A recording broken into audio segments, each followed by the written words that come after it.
So, part two. In this part, we're going to talk about Jamie McDonnell versus Fernando Vargas and Matthew Macklin versus Brian Rose. The last part I actually covered George Groves versus David Brophy and Lee Selby versus Eric Hunter. So, if you guys are interested in those two fights, go check them out. And I'm going to talk about these two fights in this one now. Firstly, Jamie McDonnell versus Fernando Vargas. Jamie looked, he looked good throughout the whole fight. The start of the fight, we know he's a notoriously slow starter. He made hard work of Fernando Vargas, who was a short notice opponent, and he was supposed to face Juan Alberto Rosas before, who actually held a win over Zolano Tete, which would have been a good scalp on his record. So he defended his WBA regular bantamweight title in the process. It was good. The performance overall was pretty good. Apart from the first 2-3 rounds, after that he really put his foot to the pedal, pushed for the stoppage, and it was good. It was not classic Jamie McDonnell where he was cruising towards the victory, towards a points decision. He's not the biggest of power punches, but he has the accuracy and crispness in his punches to get your attention, definitely. Jamie is one of my favorite fighters, if you don't know already, but I rate him really, really highly. To go over to the States, well, he won the world title on the George Groves Carl Froch 2 undercard. Didn't really get much recognition for it, a regular title as well, so not many people actually cared. Went over to the States. He was supposed to fight the WBO world champion, who had to vacate his belt to fight for Jamie's belt in Tomoki Kameda. Knocked down in the third round. Came back, very close points win. Thought he just nicked it by a round. So the correct scoring was correct for me in that one. Second fight, I actually thought he'd done a much more convincing job. I know people had that relatively tight as well, but I couldn't see that. I thought Jamie was dominating, and he won that pretty handily by about 3-4 rounds at least. Um, for me, he's beaten probably one of the top bantamweights in the world in Tomoki Kameda. He's come back to the UK, faced of course a short notice opponent, very short opponent as well at bantamweight. He looked, a weight class or two weight classes above Fernando Vargas, and he didn't. I wouldn't say he struggled, but he definitely he started a bit too slowly, but maybe a bit complacent, and But after round three, I'd say he took total control of the fight and dominated. He's a fantastic fighter. He's an unfashionable fighter. His style is not captivating for the fans. It was probably good he got this stoppage. It gets a bit more recognition in front of a decent crowd. I know the crowd wasn't packed. They were there mostly there for the later fights, possibly George Groves and definitely Anthony Joshua. But at least he was on a big bill. He got recognised, and for me, he'd probably have to go on the road if he's going to win another version of a world title again. Lee Haskins will probably be in the UK. That would be over here. The super champ Payano would have to be in the States. He's with Al Heyman. He would get paid well again. There's a possibility for Tomoki Kameda 3 rematch. I don't think that would happen. But there's always the possibility of a trilogy fight. I don't think there's a point because he's 2-0 up, but there's always the possibility. Also, the WBO champion. Not really familiar with him at bantamweight. I think he's a Thai fighter, but I don't think he'd fight him. He'd probably have to go to Thailand, and he wouldn't get much money. But Shinsuke Yamanaka might come over to the States. Maybe come over to the States, and he could face him in unification for the WBC title. But I think the best bet would probably be Payano or Haskins, either in the States or the UK, so respectively. So there's options there for Jamie. Fantastic fighter for me. He's top 5 pound for pound in the UK. It's just a shame that he doesn't get much more recognition than he actually deserves. But onwards and upwards for Jamie McDonnell, and let's see where he goes from here. Next fight, Matthew Macklin versus Brian Rose. This was a relatively tough fight for me to score.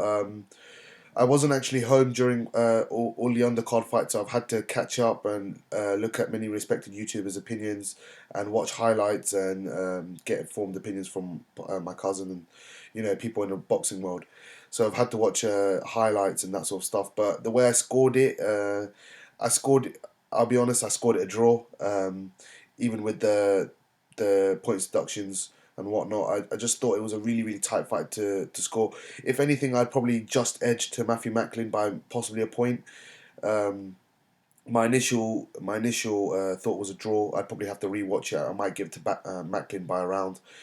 I thought the points deduction on Brian Rose was relatively harsh.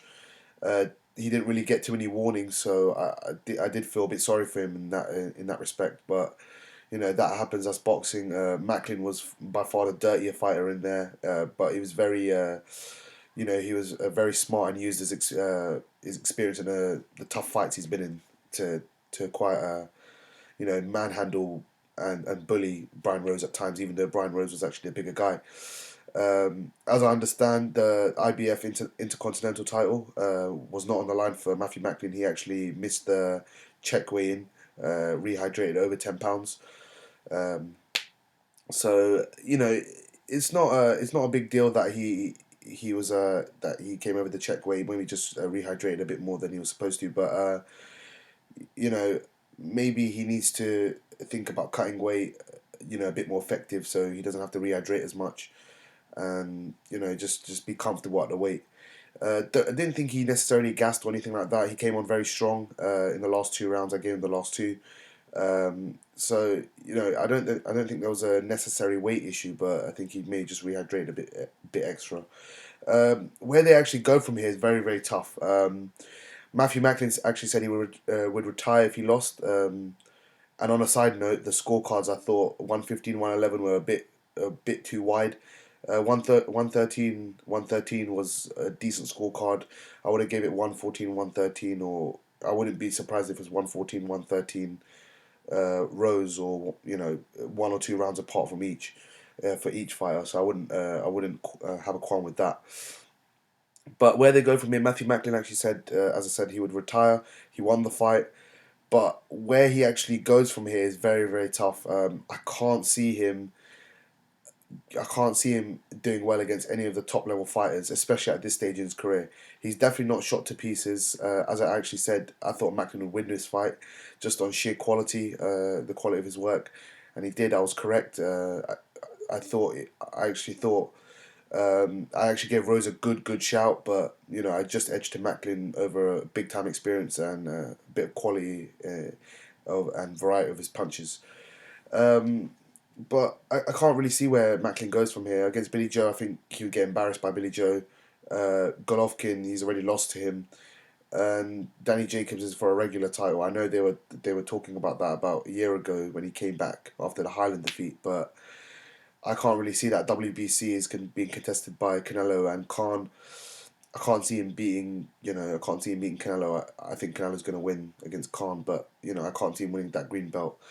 So it's tough to see where Macklin goes.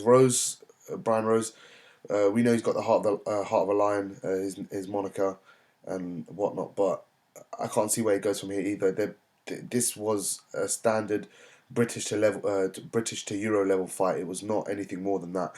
These guys cannot go past European level at middleweight or light middleweight, and it's really really tough. I mean, I can't see it, and for me, it's a sad fall from grace, especially for Matthew Macklin. On top of the world a couple of years ago, as in he was fighting, names, getting good money over in the States, but he's just really, really fallen off the radar. And Rose, since his defeat to Andre, he's lost to Carson Jones once, beat him in a tough fight, and he's had this war as well with Macklin. So I think the furthest they can both go is Euro level, but a possible rematch could be decent. It didn't captivate my full divided 110% attention, because I actually thought it would be a lot more action and a lot more entertainment in the fight, but it was still good nonetheless. It was still a decent fight. I wouldn't mind seeing it again. But as I said, Euro level is probably the furthest they can reach. I'd say that's their ceiling. Guys, let me know your thoughts on both Matthew Macklin and Brian Rose, their career trajectory, where they go from here. Also, Jamie McDonnell, where do you think he can go from here? Do you think he'll move up in weight? Do you think he'll potentially unify? What are the fights for him? Does he have to go on the road? Can he stay in the UK? Can Eddie bring in the big fights over here? Let me know your thoughts on all of that, and please hit a thumbs up if you enjoy the video, and subscribe and share so it gets out to a larger boxing audience. And yeah, I'm going to cover AJ and versus Charles Martin in a separate video. And yeah, so if you guys want to tune into that, please do tune in. If you guys want to tune into the Lee Selby versus Eric Hunter and George Groves versus David Brophy fights, that'll be on my channel just before this video. So yeah, anything else? Let me know on YouTube, tweet me, and yeah, get in touch with me. Take care, guys, and yeah, peace.